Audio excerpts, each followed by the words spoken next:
nggak kalau teman kamu tuh pintar, cuman pas masuk dunia kerja kok nggak survive? Coba deh kamu ingat teman sebangku kamu atau teman sekelas kamu ya kan yang pintar abis nilai matematikanya 100 mulu, tapi kok dia nggak bisa survive di dunia kerja ini? Padahal dulu tuh saking pinternya dia masuk ke universitas ternama lah kasarnya, yang bikin orang tua kamu tuh bilang, tuh dek lihat teman kamu masuk perguruan tinggi yang bagus. Kamu tahu gak sih kalau kecerdasan itu punya 3 wajah? Terus pernah lihat gak kalau teman kamu tuh pintar, cuman pas masuk dunia kerja kok nggak survive? Sini Dara kasih tahu di MBU, memang butuh uang. Stay tuned at 100 FM Play 99ers. Coba deh kamu ingat teman sebangku kamu atau teman sekelas kamu ya kan yang pintar abis nilai matematikanya 100 mulu, tapi kok dia nggak bisa survive di dunia kerja ini? Padahal dulu tuh saking pinternya dia masuk ke universitas ternama lah kasarnya, perguruan tinggi yang sangat amat keren, yang jurusannya bagus, yang bikin orang tua kamu tuh bilang, tuh dek lihat teman kamu masuk perguruan tinggi yang bagus. Bukan malah masuk yang aus lah pokoknya ya kan. Ya tapi ya terima aja ya, namanya juga omongan orang tua ya, nanti Niners ya kan. Dia tuh IQ-nya tinggi katanya, saking tingginya tuh jadinya pinter, mau ngerjain apapun juga bisa. Nanti Niners ngerjain soal matematika bisa, fisika bisa ya kan. Contoh ada kasus nih dari Christopher Lenggan, dia tuh IQ-nya 190, pinter dong ya kan, tapi bangun karirnya gagal karena dia susah bersosialisasi. Kalau contoh aslinya, gue tuh dulu sempat punya guru. Ya iya, ada gue sekolah ya kan. Nggak, dulu tuh gue punya guru fisika, bapak ya, semoga bapak nggak nonton. Gue tuh dulu sempat punya guru fisika. Dia tuh emang pinter banget. Setiap ada anak yang nanya kayak, Pak bisa nggak tolong kerjain soal ini, kayak hitungan menit tuh udah selesai. Si jawabannya tuh benar, nanti Niners ya. Tapi dia tidak bisa menyampaikan si teorinya ini ke anak-anaknya, dan gak bisa bikin si anak-anaknya tuh jadinya ngerti tentang apa yang dia sampaikan. Nah itu adalah ciri-ciri orang yang IQ-nya tinggi tapi kok susah untuk bersosialisasi, susah untuk mensosialisasikan ilmunya. Begitu nanti Niners ya. Jadi kalau misalnya kamu minder nih sama kayak, kok gue gak pinter ya, kok IQ gue gak tinggi ya, tenang, IQ itu tidak menjamin tingkat kesuksesan kamu. Karena tadi gue udah bilang juga, kecerdasan itu punya 3 wajah. Kira-kira apa aja ya? Yang Dara mau bahas di sini adalah Triarchic Theory of Intelligence, nanti Niners ya. Ini tuh penting banget buat kamu yang mau sukses dan pengen survive di dunia nyata. Karena banyak akal itu lebih penting daripada pintar di pelajaran doang, begitu. Kalau kamu tidak menguasai 3 kepintaran ini, 3 kecerdasan ini, ya kamu juga akan susah untuk survive di dunia kerja. Robert Sternberg, seorang psikologi, itu bilang katanya kecerdasan punya 3 wajah. Yang pertama ada analytical intelligence, creative intelligence, dan practical intelligence. Kita bahas satu-satu yuk. Buat kamu yang pintar di sekolah, nilai kamu bagus ya kan, berarti kamu pintar yang namanya analytical intelligence. Ini buat kamu yang ranking 1, ranking 2, ranking 3 ya kan, bisa ngejawab pertanyaan dari guru-guru. Nah mungkin analytical kamu tuh bagus sebenarnya, nanti Niners. Ada satu penelitian yang datang dari Boston College selama 14 tahun penelitian, hanya ada 40% yang jadi manajer dari 81 orang lulusan terbaik. Tapi nggak ada yang jadi visioner atau nggak ada yang jadi pemimpin. Karena apa? Karena dia terlalu berpikir lewat analitik, lewat teori. Jadi kehidupannya itu tergantung sama teorinya. Lu pernah bayangin gak sih nanti Niners ya? Coba nih gue tanya, aljabar X, Y, X, Y atau sin kostan kepake gak di dunia kerja? Gue tanya.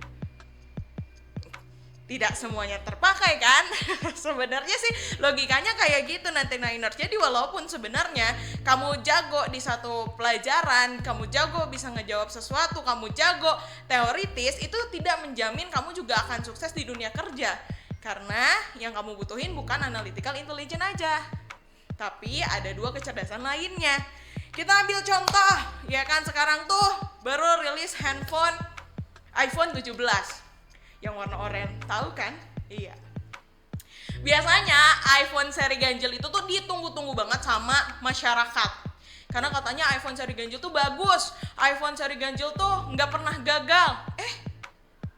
Pas gue lihat, kok banyak ya yang protes desainnya lah, protes baterainya lah, protes ininya itulah. Ada aja yang diprotes tuh sebenarnya 99ers ya. Karena iPhone era Steve Jobs itu dia mementingkan fitur, mementingkan keinginan si marketnya sendiri, mementingkan kayak nih keinginan pasar tuh apa ya? Oh, ini nih yang cocok jadi fiturnya si iPhone. Jadi si iPhone era Steve Jobs ini dia lebih ke membuat satu perusahaan dengan hasil handphone yang baik. Tapi iPhone era sekarang dengan kepemimpinan yang baru, pemimpin yang baru ini menurut gue tuh terlalu analytical intelligent. Karena dia tuh lebih ke kayak apa ya, lebih ke mentingin gimana caranya iPhone bisa stay di dunia, iPhone bisa stay sesuai sama marketnya, bukan mentingin si keunggulan dari fitur iPhone-nya sendiri gitu. 99ers. Nah, orang yang analytical ini biasanya tuh hanya bisa menjawab pertanyaan aja, tapi gak bisa mengembangkan si pertanyaan itu. Mudahnya sebenarnya kayak orang yang analytical intelligence tuh lebih ke kayak 1 tambah 1 sama dengan berapa? 2. Tapi mereka tidak akan bertanya kenapa 1 tambah 1 sama dengan 2 gitu. Simpelnya seperti itu 99ers ya. Nah, sayangnya memang sistem pendidikan Indonesia itu masih mengutamakan yang namanya analytical intelligence. Pintar jawab pertanyaan tapi nggak bisa ngembangin satu pertanyaan. Gitu ya, kurang kreatif lah kita bilang ya. Jadi patokannya hanya angka. Padahal sebenarnya angka yang paling penting itu hanya ada di rekening dan di dompet kita ya.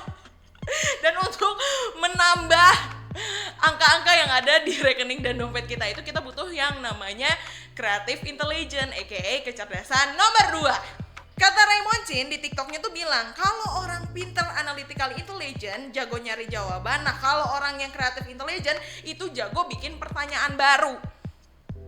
Sebenarnya 2 kecerdasan ini emang udah wajib kudu ada di dalam diri kamu 99ers ya sebenarnya.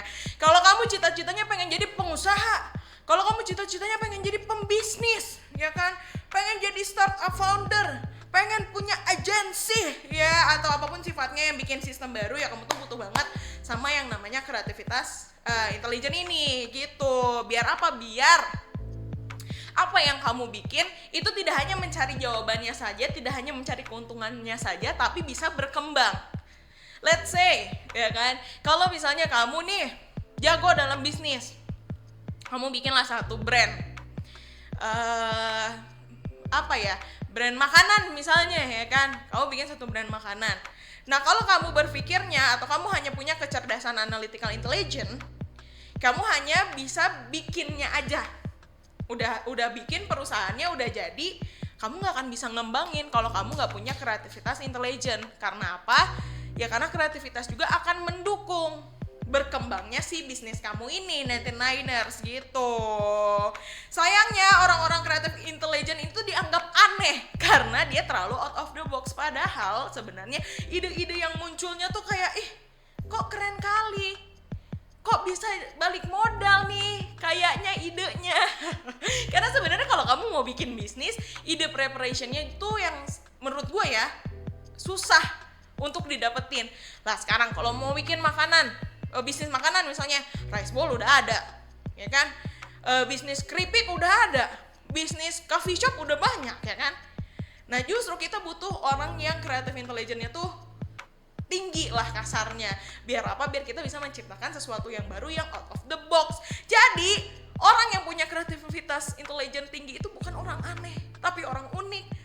Orang unik yang menghasilkan duit, begitu.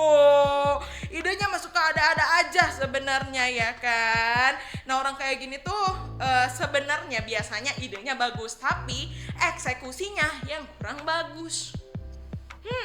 Kok bisa sih? Jadi Kecerdasan nomor 3 itu adalah practical intelligence.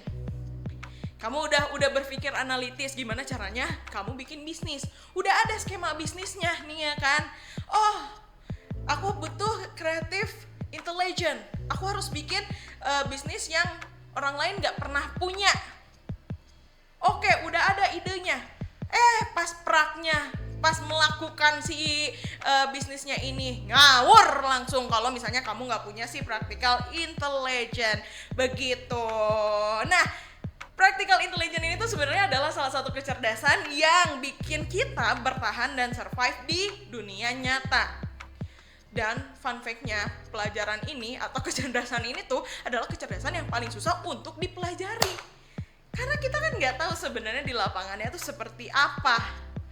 Kasarnya gini, orang analitikal dia punya teori. Dia tahu teorinya itu apa. Tapi gimana caranya ngepraktekin di dunia nyata kalau kamu nggak punya yang namanya practical intelligence? Jago negosiasi, jago baca peluang sama aturan, itu sebenarnya nggak ada di buku sekolah. Ya nggak sih? Nggak diajarin tuh sebenarnya. Kayak jago bikin peluang bisnis baru tuh nggak diajarin nih sebenarnya di sekolah ya kan. Kita belajar peluang belajar statistika belajar peluang terbentuknya sel dulu kalau di biologi tuh ada ya kan. Tapi kan kita nggak belajar juga tentang kayak aljabar tuh masuk ke hitung-hitungan bisnis gue enggak.